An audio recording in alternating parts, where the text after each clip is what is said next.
নেনুয়াগুলো ছাড়িয়ে কেটে নেব।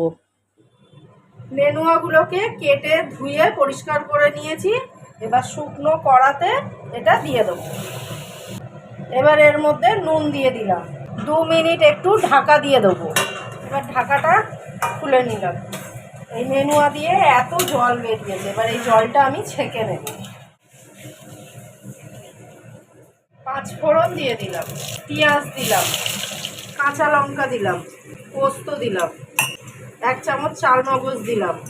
এর একটা পেস্ট তৈরি করে নেব। এবার জল ফেলে রাখা নেনুয়াটা দিয়ে দিলাম, ভালো করে নেড়ে নেব।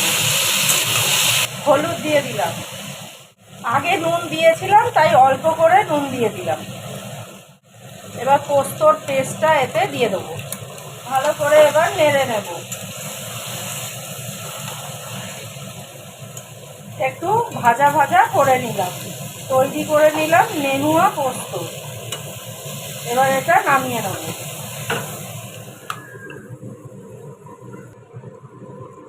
নতুন বন্ধুদের সাবস্ক্রাইব করার জন্য অনুরোধ রইল।